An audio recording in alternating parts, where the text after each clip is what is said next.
እሺ አሁን እንግዲህ ስለ ትብብር በዚህ ላይ በተደጋጋሚ በግልጽ አስተላልፈነው አንበሉት የጋራን ጥላት በጋራ ለማጥፋት ከኢትዮጵያ ኃይሎች ጋር የምናደርገው ትብብር ይኖራን በሚል ቀደም ሲል አስተላልፈነው ነበር። አሁንም በቀጥታ ከነዚህ ኃይሎች ጋር የሚደረግ ትብብር አለ። ምክንያቱም ጥላት አለን ብልጽግና የሚባል የሁላችንም ጥላት ነው። ይሄን ጥላት ለማጥፋት የሚደረግ የጋራን ጥላትን በጋራ የመምታት ይሄ ይኖራል። ይሄ በተለያየ ጊዜ ተጠቅሰዋል። ከነዚህ ኃይሎች ጋር ይደረጋል። እነዚህ ኃይሎች ግን በእኛ በኩል ኢትዮጵያ ውስጥ ያሉ ኢትዮጵያውያኖች ናቸው። እንደኛ ኢትዮጵያውያኖች ናቸው። ለምሳሌ በትግራይ ተመልከች። ትግራይ ላይ ሁለት ኃይሎች ወደፊት መጥተዋል።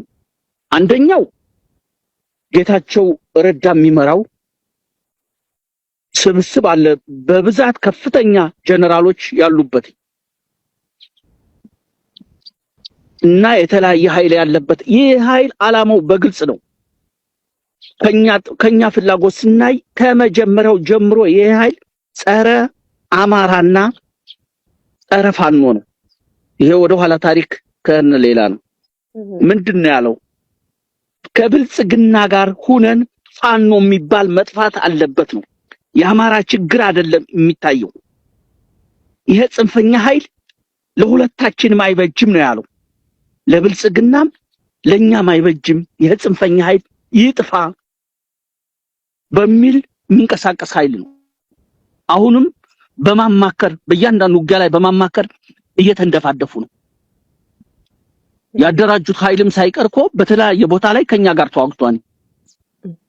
አንዱ ይሄ ነው። በነጌታቸውና በዙሪያው ባሉ የሚመራ ኃይል አለ። ይሄ ጸረ አማራ የሆነ እድሜ ልኩን እየለፈለፈ የሚኖር አንዱ ይሄ ኃይል አለ። ሁለተኛው ደግሞ በነገብረ ጽዮን የሚመራው ኃይል አለ። በስሩ ጀነራሎችና ቀደም ሲል ያው የህወሓት ነባር ታጋዮች ያሉበት ነው። ይሄ ኃይል በግልጽ ተናግሯል። ለኛም በግልጽ ነው። ከፋኖ ጋር አንዋጋም። የትግራይ ህዝብ ወደፊትም የሚኖረው አማራ ጋር ነው። ስለዚህ ሌላ እንትን አንፈጥርበትም። ክፍተቶች ካሉ በውይይትና በውይይት ብቻ እናድርገው። ከፋኖ ጋር መተባበር እንፈልጋለን ያለ ነው። እኛም ይሄን ተቀብለነዋል። ሁለት ኃይል አለ። አንደኛው በዚህ ስታክስ እኛም አሁንም የአማራ ህዝብ ከትግራይ ህዝብ ጋር የሚያጋጭ ጦርነት የለውም። ይሄ አሁን አይደለም የጠቀስነው፣ ገና መጀመሪያ ነው። አንዳንዱ አይገባውም።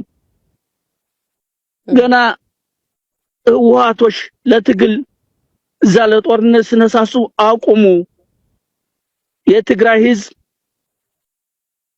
እግሩ እስከሚነቃ ዓለምን ቢዞር ከአማራ በላይ ወዳጅ የለውም።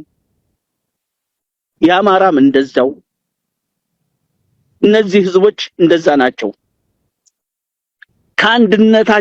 ከልዩነታቸው አንድነታቸው ያመዝናል።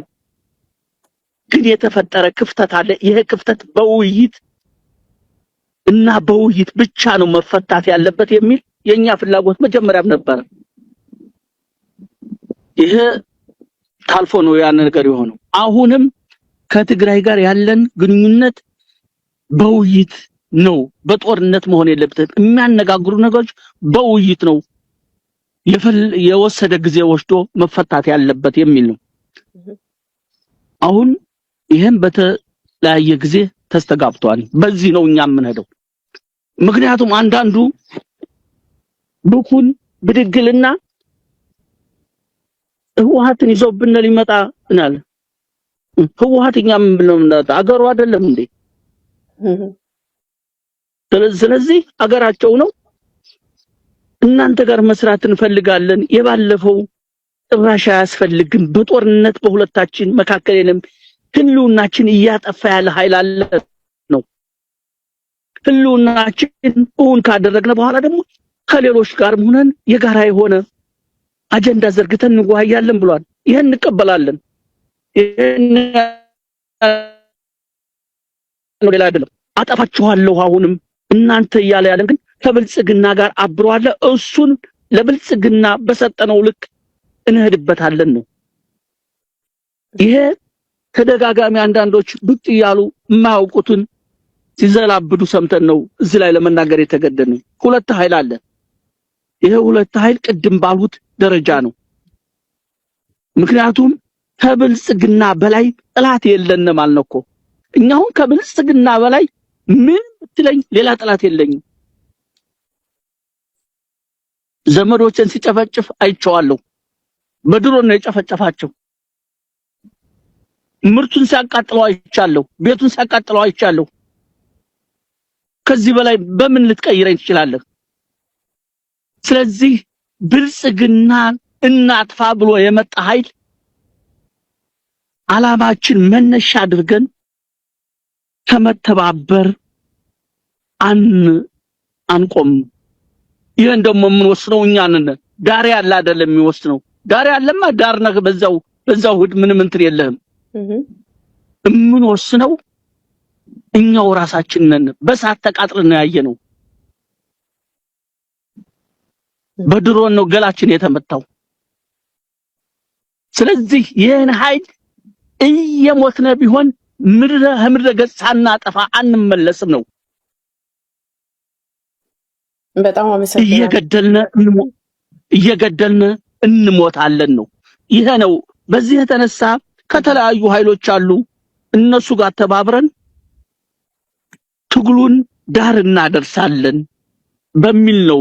ይሄ ነው ጽምዶ ምናምን የሚለው እዚህ ላይ እኛ ትብብራችን አገራዊ ኃይሉ ጋር ነው። ከሱዳን ጋር የሚያደርገው ከግብጽ እንደዚህ ሆነ ከኤርትራ እንደዚህ ሆነ የሚለው የራሱ ጠባጫርነት ነው። አሁን የኢትዮጵያን ሕዝብ ለማነሳሳት ሲባል ሱዳን መጣላ ሱዳን ካልነካሁ እንደነካህ ተመልከች እኮ ግርም የሚል ነው። ኤርትራኖችን በየደጋገምህ ቀይ ባህር የምትለው ማትሰራውን ነግረናን እኮ አታፍርም እንጂ ሁለተኛ ልትማረክ ነው እኮ ያልነህ። ታሪክ ምርኮ ነው፣ የምርኮ መንጋ ነህ፣ አታውራ እኮ ብለናኒ። ስለዚህ ኤርትራዋኖችንስ ተደጋጋሚ አጠፋችኋለሁ ምናምን የምትለው ምን እንትን ሆኖ ነው? በህጋዊ መንገድ በትግላቸው አስከብረውታል። ከኤርትራዋኖች ጋር የሚደረግ ግንኙነት ከዚህ በኋላ በወንድማማችነት በሰጥቶ መቀበል ባብሮ በማደግ ነው እንጂ እየተነሳህ በምትደነፋበት አይደለም። በቃ በእውነተኛው መንገድ ከሄድን እነዚህ ህዝቦች ሀገር አካሎቻችን ናቸው። በሆነ ጊዜ የሆነ ሁኔታ ተፈጥሯል። ያን መሻር ማስተካከል የምንችለው እውነተኛ ግንኙነት በቀና ልቦና ስንሄድ ነው ለማለት ነው። በጣም አመሰግናለሁ።